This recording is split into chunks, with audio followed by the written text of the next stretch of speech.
Hi, and welcome back to the channel. We are continuing Attack on Titan. This is Season 4, Episode 24. We got the confirmation at the end of the previous one. Levi is indeed alive, or well, he's struggling to stay alive. He's too stubborn to die. Hanji approached Peak and Margath, of all people. And now maybe they're gonna figure something out. We still have Connie riding towards his village with Falco, and he wants to feed Falco to his mom, who's a Titan, who's still just laying on the house apparently upside down.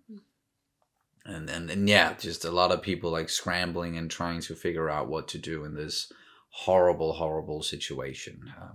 So yeah, that's what we're getting into. Do you have anything you want to say before we start this one? No. All right, then let's do it. And you can, of course, always check out our full-length reactions where you can sync up the footage with your own copy of the episode. We also have early reactions for Attack on Titan, where we are done at this point over on Patreon. Well, not done with the series because it's not done yet, but at least done with part 2 of the final season. As I said, it's all over on Patreon, and the link is down in the description below. And let's go.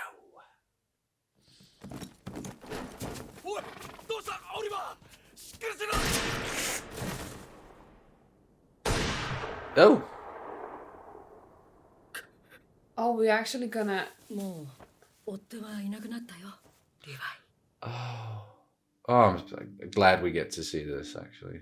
みんな巨人にされたけど君だけ生き残ったこの怪我でまだ生きてるのも同じ理由だろうね君がアッカーマンだからな Being an Ackerman, it's really something special. 私たちじゃジークを止められないだろうしアルミンやピクシス司令に託すしか Well, Pixies. いっそ二人でここで暮らそうかねリヴァイ Oh, and then, yeah, okay. 今のまさかエレンが世界をリヴァイ Ooh! 獣のクソ野郎はどこ Just relax now. ヘマをした奴に死を選ぶ覚悟があることを見抜けず Ooh, no! 逃がした蚊帳の外でお前がおとなしくできるはずがねああそうなんだよ True that. できない俺の目的はジークを殺すことだあんたたちとは利害が一致するテオマガとピークフィンガー Her name is Peak Finger. Apparently. 弾は避けられないだがこのざまを敵の前にみすみすさらした撃つか聞くかあんたたち次第だ Don't shoot, please. Don't you dare. では撃つ前に聞こうジークを殺すと言ったが奴は今どこにいるおそらくは王家の血を利用するためにエレンに取り込まれている、いや始祖の巨人に我々はやるしかないんだよみんなで力を合わせようってやつを Yeah, damn, fuck. Gonna have to work together on this one. Whew. Well, okay, he actually healed way faster than I thought he would. Or he woke and was able to talk and all that way faster than I thought he would.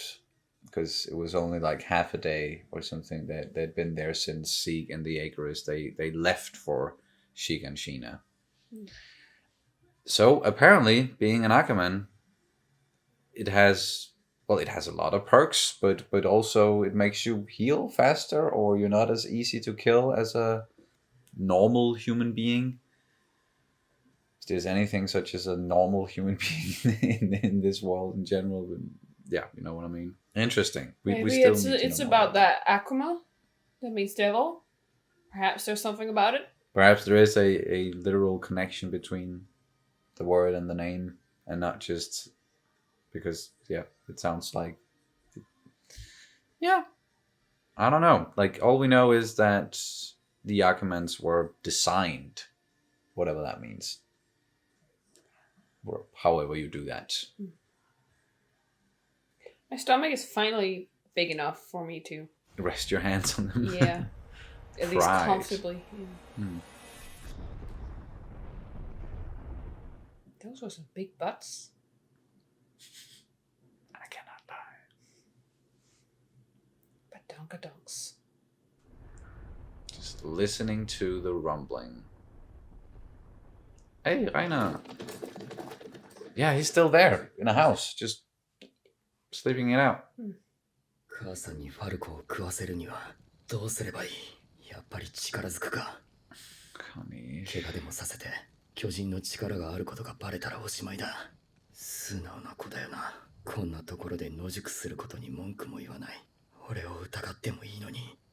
Falco is very trusting as a person.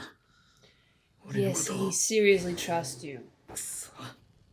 サシャ、お前なら分かってくれるか。She probably would, yeah. You think so? She would be on board with what he's doing? No, but like it understood, but both sides of it. ああ、面白いものがあるから見てもらおうかと思って。ここは中小村。He knows about it. 昨晩あなたの独り言が聞こえてきました。Oh. サシャって飛行船でガビに撃た Don't れた。 talk out loud. Why do they always do that?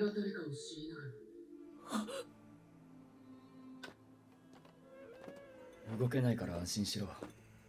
もう何年もこのままなんだ。これを俺に見せてどうするつもりですか？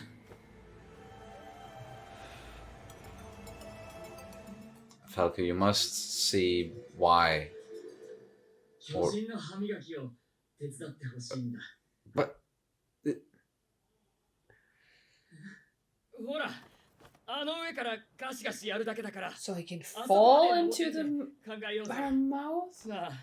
It just wants to put him in a position where it's easy to just push him into... Okay, whoa. They...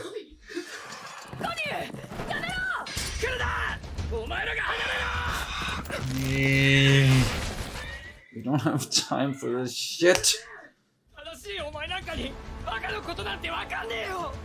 Not an idiot.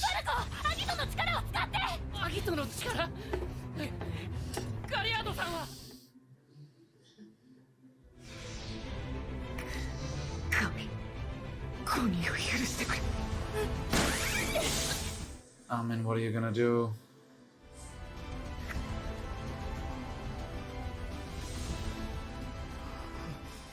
Amen. Amen. Amen. Amen. Don't Amen. throw away your life. Amen. Dude. Amen. Amen. Amen. Amen.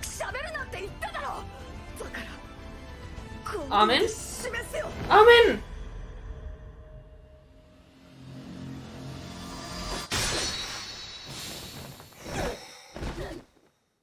Wow. That was some fucking gamble, dude.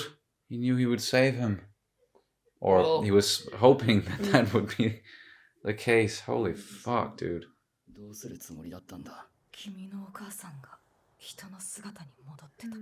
超大型巨人を継承してな。そうなりゃ母ちゃんを苦しめるって考えりゃわかることなのに。母ちゃんには立派な兵士になれって言って送り出された。なのに息子は子供と友達を殺すかもしれなかった。そんな兵士になっちまったんだ。俺は。You fight for the people you love. アルミ、俺は母ちゃんに誇れる兵士になりたい。だから困ってる人を助けに行こう。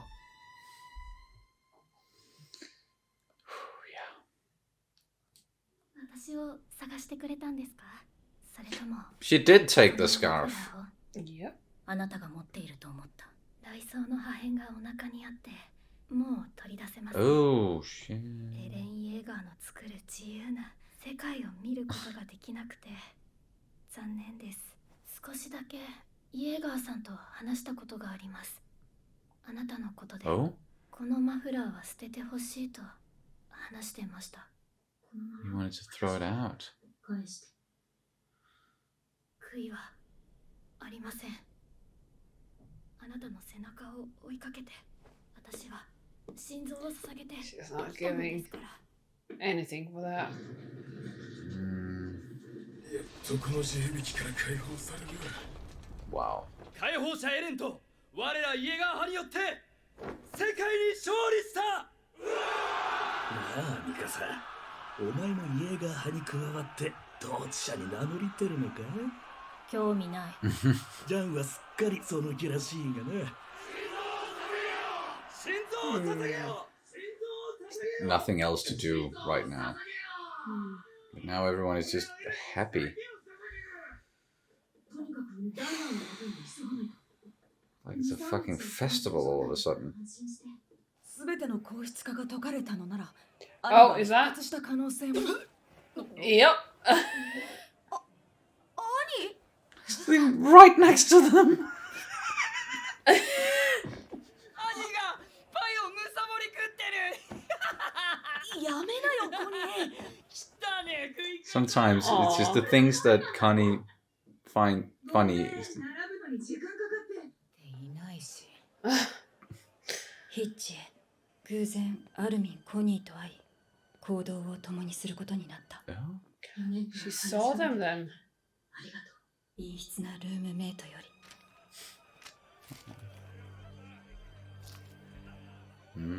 Pie. 一人じゃ食べきれないじゃない。これよりエルディア帝 Oh 国 shit! Oh, 二人の義勇兵を処刑する。それは Sean? 同時に Really? 我々イエガー派が世界を治めんとする Dominate the world. Can't you just listen to yourself? その統治を宣言するものである。 So many red flags. イエレナ、最後に言いたいことは？まだ打たないの。 I get the reaction. It's just 突然無差別に殺されることがどれほど理不尽なことか知ってるはずだろう。 yeah. どうしてあんたたちが But why isn't any of you? 黙ってないでなんとか言えよ。じゃん。 Sean. Oh, he didn't. しまった。外した。 Whoops. 何のつもりだ。 No, no, no, no, no, no, no, no, no. Sean. Or maybe it just took him. I think it just took him. And the others. And the other two. 銃声が続けて4発。 Oh, they. They're all in on it. 今なら砦の反対側に注意がいってるはずだ。行こう。誰かこっちを見てる。 Who's watching? Keith? 車力は何ヶ月も巨人になったままでいられるんでしょ？歯磨きとかしないの？失礼ですよ。女性に対して。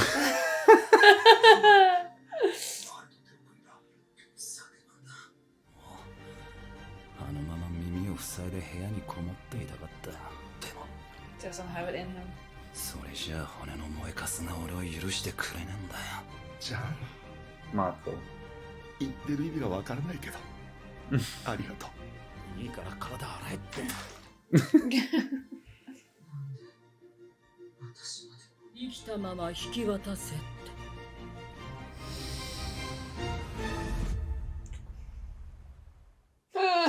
Hi.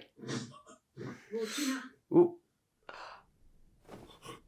兄、安心してください。みんな味方です。時間がねえ。早く行くぞ。どこに？世界を救いに。 Hype. We got a team together. Wow. I have no idea how they're going to save the world from what Eren is doing, but I'm glad they found each other and that they could actually agree to work together and like come up with a plan. Wow. But that was episode 24. We really needed this one and the previous one, I guess, like to just give us a little bit of hope again and showing us just something else after all of the stuff that went down between Eren and Zeke, and again with the founder, all of that hopelessness that we were sort of feeling. Now at least there's gonna be some people fighting to save the world, and it's all people that we know and care about from like both sides coming together now in the face of overwhelming odds with Eren and the Rumbling. When we started this series, I definitely didn't expect for us to end up in this position. But as we progressed, and as we especially progressed through this final season, it became very apparent that Eren, like, there's no going back, and like the whatever he has in mind, whatever his solution is gonna be something big and potentially something horrible. And then got a little bit of hope again when he sort of went against Zeke, but that was only because, well, he disagreed with the euthanization thing, and he really did not want for the Eldians to die, or at least not the Eldians on the island, but he wants everybody else to die. And then that became the plan, and it was just like, whoa. Holy fuck, you've come a long way as a character, Eren, and I don't necessarily agree with this. I agree with trying to fight against, the whole world coming to get you. We still totally get that. But wiping out pretty much everyone else and just trampling the world, it's just wrong, man. And I like even... It was Onyan Kupong who was like, can't you guys just listen to what is being said, what is happening right now? Can't you see that this is wrong? Like, I don't want to live under a regime. I don't want to be... I don't want to serve you guys, because if you can't see this is wrong, then fuck it, I'd rather die. I get that as well. But it is still a complicated situation. And it is still also understandable why people would be on Eren's side after everything that has happened. Sure.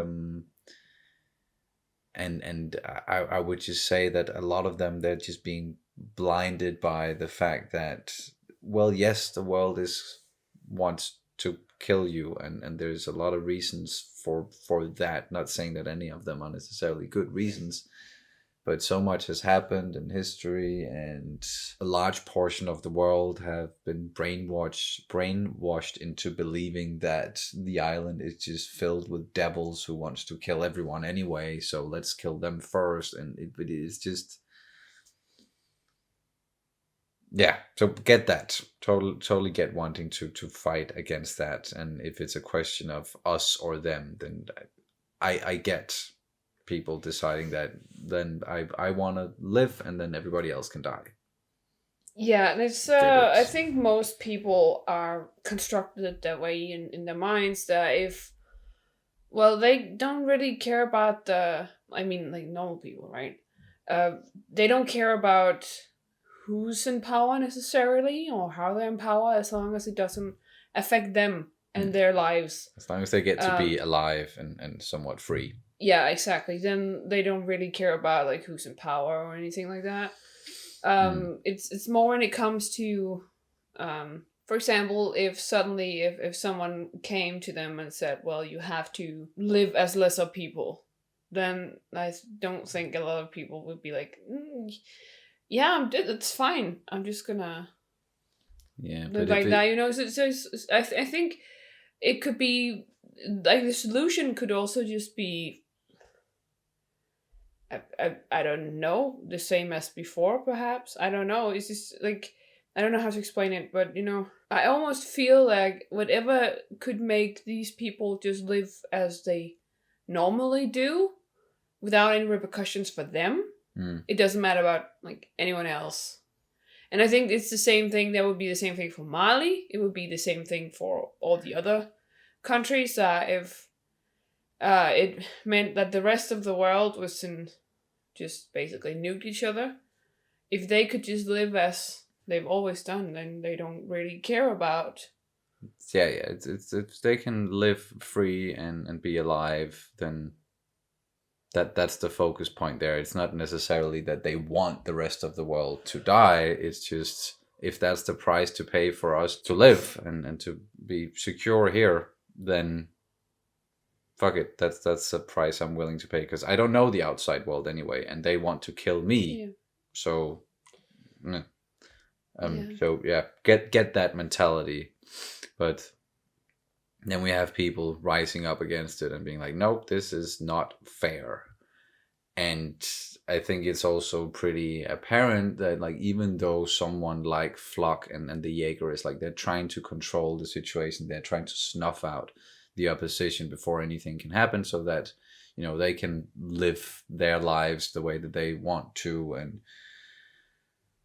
without having, like, I don't see that happening, like, no matter how hard they're trying to do that. And it definitely didn't happen for them in this episode either.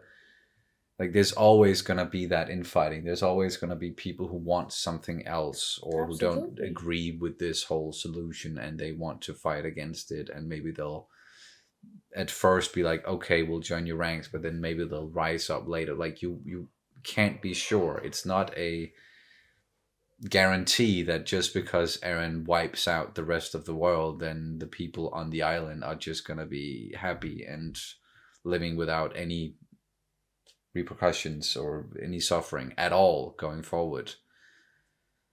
So, yeah, there's still a lot of uncertainties, you could definitely say. And then now we have all these people coming together, at least, which is sort of exciting, and having Annie join them as well. It seems like she just saw them sit there, because she could obviously recognize them, and she was suddenly right there. And the way I think it went is like Hitch said, well, go find us somewhere to sit, and I will bring us beer and or at least drinks and pie. And because she was waiting for the pie and everything, Annie saw them and went straight to them and just started to eat their pie. And then it didn't really occur to them that it was her. No, that was a funny scene. Like, literally just sitting there and talking about Annie must be somewhere, and then just turning around slowly and be like, what the she's right there. That was funny. And then poor Hitch just arriving there in a whole fucking pie and being like, I can't eat this by myself. Come on. But I like her character, Hitch, and I'm glad that she's still alive. I definitely am. I really, and especially, I think she's come a long way, but everybody does, right? And she also grew up from being this 16-year-old girl to being yeah. A little bit more she's about... learned a lot. Not like she hasn't been out there as much as many of the other characters. She's been in this sort of secure position for a long while, and whenever something happened, then her job was just to clean up after that. But of course now it's a bit more of a precarious situation, but she's still there, and she was able to help Annie, and yeah. And she's matured a lot, and this maturation suit a lot. I think. And so I really, really like her character. Like, I liked it before, but it was a little, she was a little flimsy. I don't know how to explain it. She was a little bit too much of a girly girl, and I totally get it. Like I've known a lot of women that age, or girls that age, so I definitely get it. But it was just like, yeah, it's a nice thing, but now she's matured a little bit more, and she's coming to her own in a way, if we can say it like that. It's very nice to have had these 2 episodes with her. Yes. In general, all the characters have sort of been forced to grow up quickly in this world, unfortunately, because they couldn't, just live a normal life as kids or as teenagers. But I think a lot of them, like especially like military police or they did get to live a life like that. Like their lives were uprooted later than the others who actually went outside the walls and experienced everything. It's just now it has sort of caught up to Hitch and people like her, and they've definitely been forced to grow up as well. Same as the main cast. But let's quickly go back to the start of the episode. I'm glad that the situation with Connie and Falco, it ended the way that it did, with no one being fed to the Titan being Connie's mom. It looked like for a second that Armin was gonna sacrifice himself, but he was counting on Connie saving him, and that is the kind of thing that someone like Erwin would do, and I think he got a glimpse of Erwin before doing that as well, like these very risky plans where you have an outcome that you're hoping for, but even if that doesn't happen, then like can still move forward, but it's a calculated risk. At least it's a calculated risk, but he's still like, I also think that because there was still a positive thing about it, right? Because he said when Connie asked what would you have done, or what would happen if I hadn't saved you, then he said, well, then your mom will be saved, like, or well, she would turn into a human again. Yeah. And he would then become the colossal Titan, which Connie was like, I don't know if that's that's a good thing or a bad thing, but that's the thing, like if it was Falco who ended up in the stomach of her, she would become Joel. Exactly. She would still become like a Titan, right? So I think perhaps he was Connie at this point was just so blinded by grief or potential grief, like this whole sadness about losing the last person that he had left, and just wanting to save her, that he was just completely blinded by just wanting to save her, that he didn't think about, well, what about the aftermath? Because he did say that, like, well, that would be like a punishment in itself, that she was then the colossal Titan, because it's not fun, and we've seen it with Armin and Bertolt. Armin talking and Bertolt in a way, where they talked about like this. Well, they know, or at least Armin knew, like how like he killed a lot of people as collateral damage, and I'm pretty sure that weighs heavily on him. But he also knows that this is like his bane in life now as the colossal Titan. Every time he transforms, people are going to die. Yeah. So that, like, and that's kind of like a punishment in itself, and as well for Connie, because and that was perhaps he just didn't think this through. Like there was this huge downside to being a Titan as well, and especially for someone who's just completely normal and not necessarily trained, or just living a normal life, like his mom was just a completely normal human before being turned into a Titan. So with this like sudden military role, with that would not really necessarily fit into these perhaps not. I also think a big part of it is actually something we talked about in the last one, where Connie just needed a purpose, like so many others, like in the face of all the hopelessness and everything that happened, and what Armin said as well. Like, I don't know what to do about all of this shit that's going on. But I do know that I I can focus on this one thing, which was then to save Falco. And I think it might have been sort of the same for Connie. It's like, I can't with this whole situation. I see an opportunity to get my mom back. I'm just going to fucking focus on that. That's going to be my purpose. And he didn't think beyond that, as you said. So I think there's definitely a combination of things there. And then he sort of got to snap out of it. And now he has a different purpose. It did feel maybe a bit quick that he went from being so devoted to getting his mom back and then being snapped out of it, but it still works for me story-wise and character-wise, and now all of the people who were kind of scrambling before, they have again come together. They have a purpose. They're going to save the world.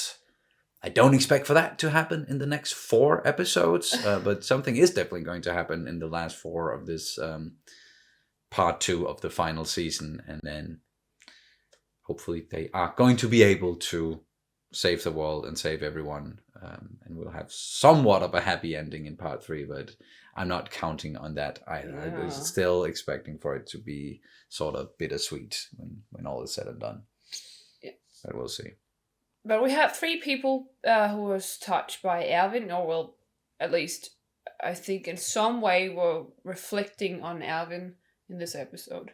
Yeah? Because we had Armin, who was reflecting on Erwin when when they were trying to save Falco.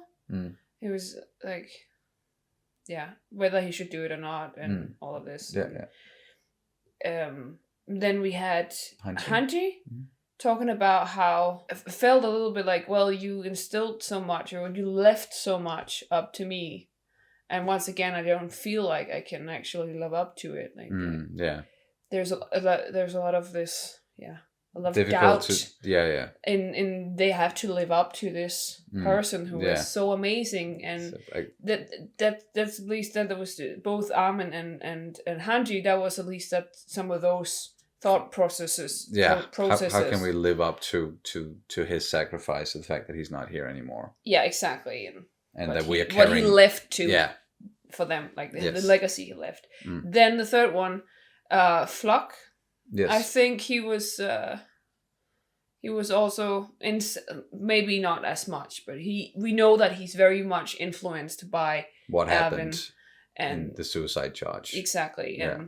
and he definitely, I don't know if it's changed his stance upon it, but at least back then he was an avid supporter of Erwin, because he basically felt on his own, he did feel on his own body what Erwin's inspiration could do to someone. And well, it's so him seeing how this opposition against the Jägerists, how that was suddenly basically blown up in his face, he actually got scared. He actually wiped off that arrogant, smug face and he showed some fear. Yeah, some It was uncertainty. It was like, Sean, what did you do? Like I think perhaps also he with Sean that he sees him as at least like an equal, or even maybe perhaps above that, because he did seem completely shaken when Sean was not shooting. And then he was like, Sean, what did you do? And then the whole thing happened, and he was pushed to the ground, Floch. And then he was like, but where's Mikasa? And then you could just see that, like, the fear in his eyes. Yeah. That he knew that he done fucked up.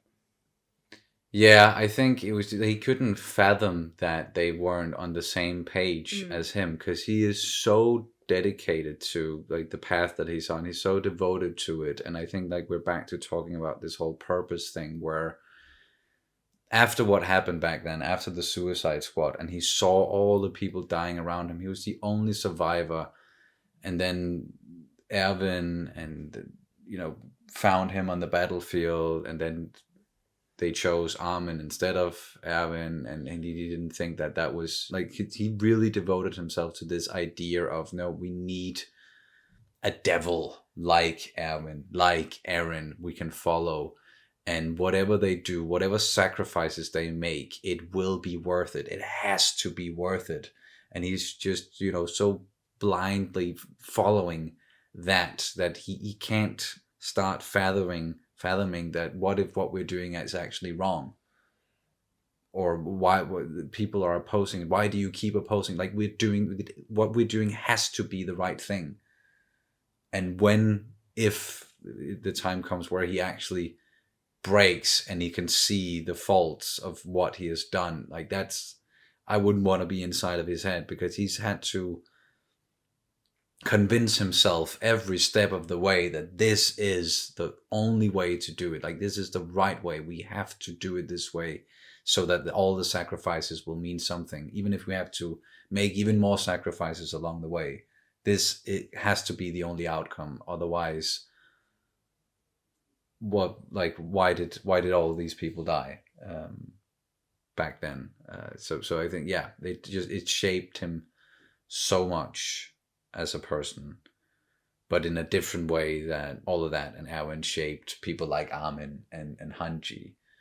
So yeah, it's interesting, seeing how some of these characters are affected and what paths they choose.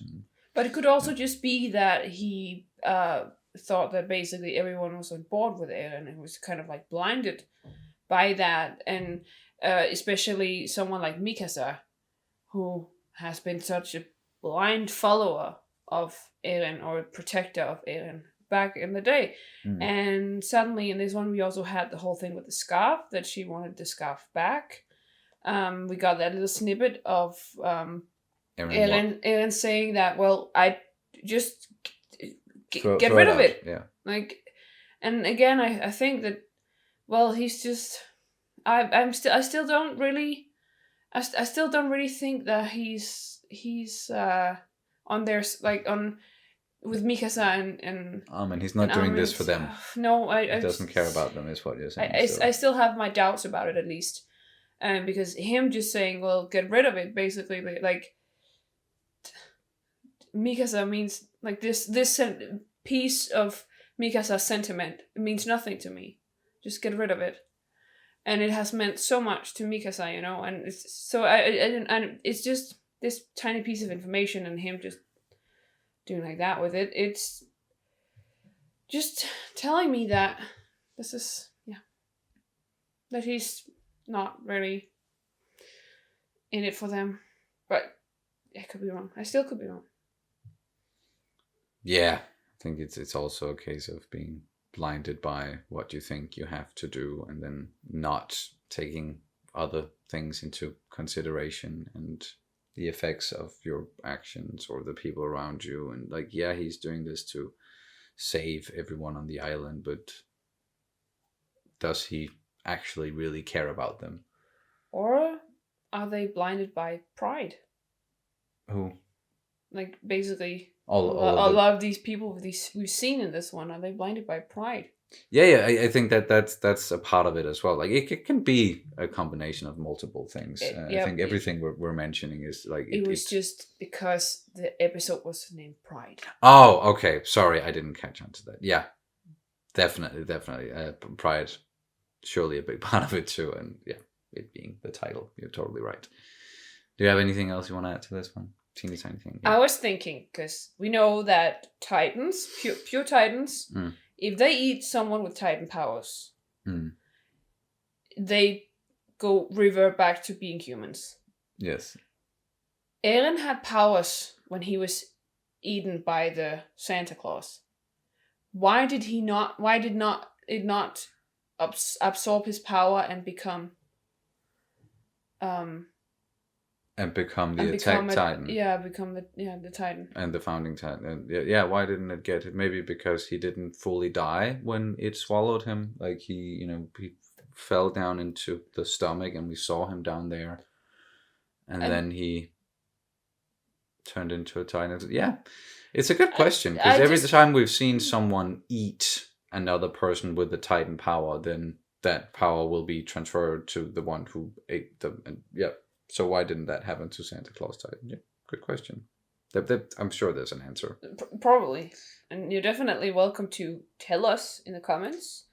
Yeah. Just don't be like 60 people telling us in the comments. Please just look if there's someone else telling us. Well, you can. It's just, yeah. Yeah. That's the people don't always look at the comments before they write a comment. Yeah. Totally get that. That was it, yeah. That was it. All right. And that's going to do it for this reaction and review of Attack on Titan Season 4, Episode 24. Thank you guys so much for watching as always, and we will see you as soon as possible. Bye. Bye.